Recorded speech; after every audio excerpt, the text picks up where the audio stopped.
If arresting journalists is dictatorship now, what was January 6th? Remember, we fight for what's right because it's time to go right.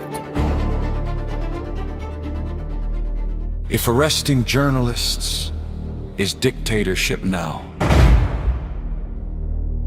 what was January 6th? What was the silence when the cameras were rolling and the Constitution felt optional?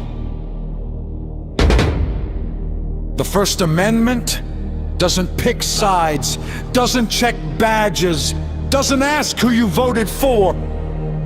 Press freedom for all, or freedom for none. Welcome to Go Right with Peter Boykin, the constitutionalist for liberty!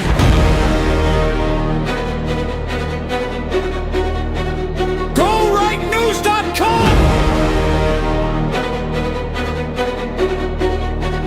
PeterBoykin.com! It is time to go right! If arresting journalists is dictatorship now, what was January 6th? This is #GoRight with Peter Boykin. When the press discovers the First Amendment only after it's convenient. So recently, a TMZ commentator framed the alleged arrest of Don Lemon as proof of an emerging dictatorship, which involved dramatic language, historical fear, and constitutional alarm bells. And according to his narrative, the arrest of a journalist for covering a protest is inherently authoritarian and marks a collapse of democracy itself.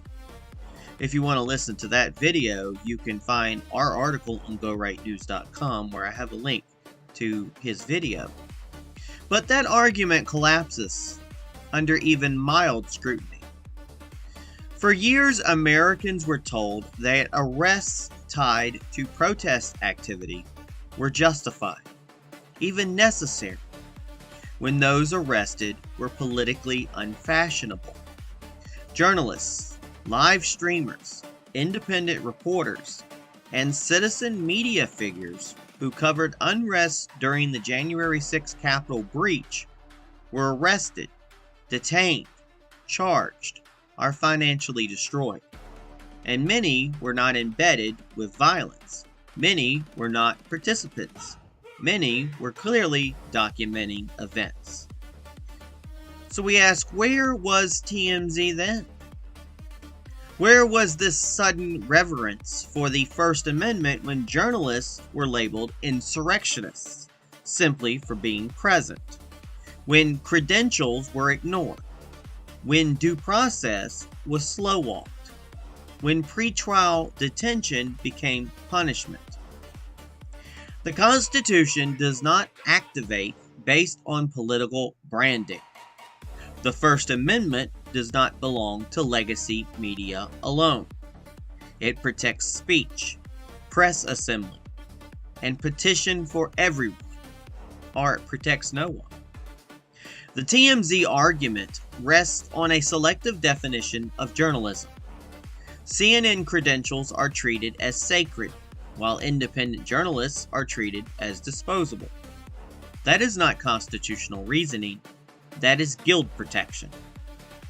The claim that a church is always open public property is legally false. A church may invite the public, but it remains private property unless explicit permission is granted. The law hinges on consent, not vibes. And journalists do not gain immunity by carrying a camera.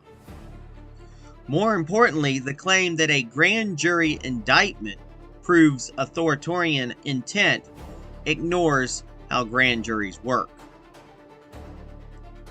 They are prosecutorial tools, not adversarial courts. That reality was ignored when the same system was used against political opponents of the media class. Now it is suddenly outrageous. This is not a defense of arresting journalists. It is a demand for consistency. If arresting journalists is wrong, it was wrong before. If it was a threat to liberty now, it was a threat then. A constitutionalist does not defend freedom selectively. Freedom either applies universally or it becomes propaganda. So from Capitol Hill to county courthouses, this is why North Carolina and many other states should be paying attention. National media frames constitutional crises as abstract. In reality, they filter down into states, counties, and local law enforcement practices. And North Carolina and many other states are not immune to this.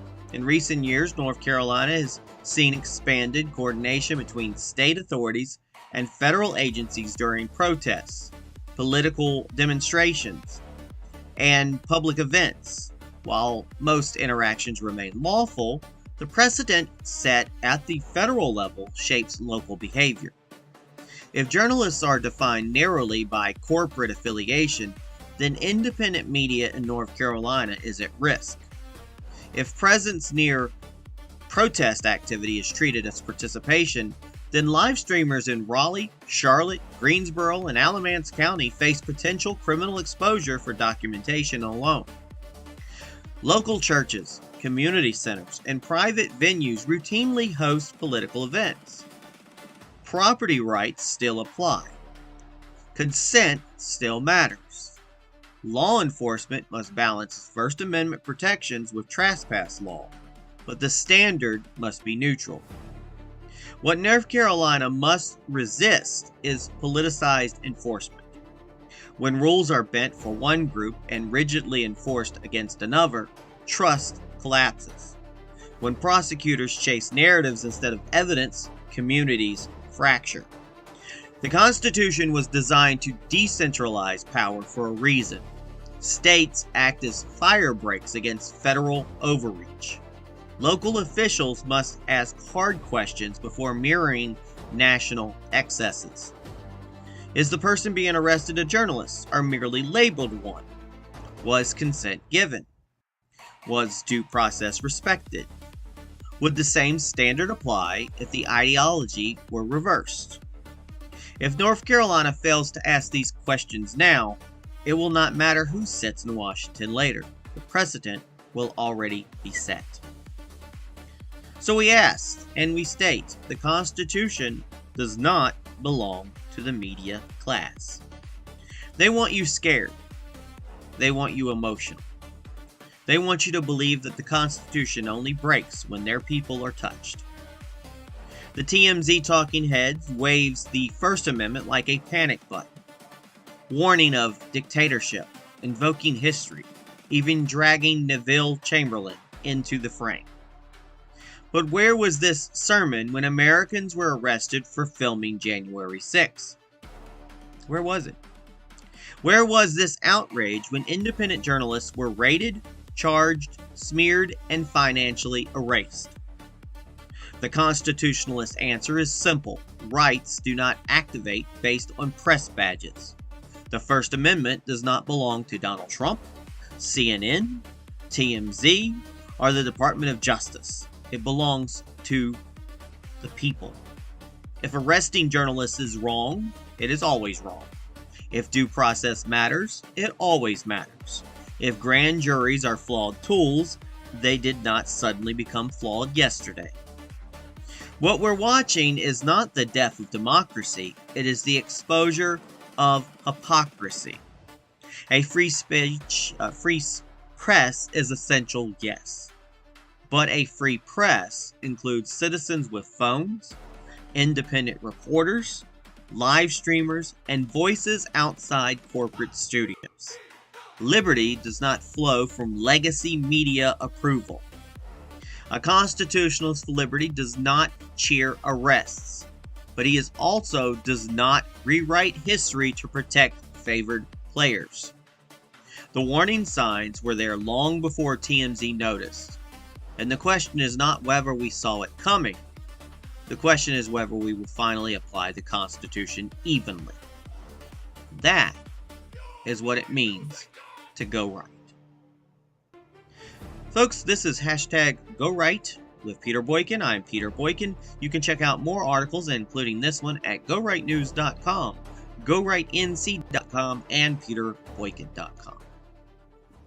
On the floor, beat filtered some energy!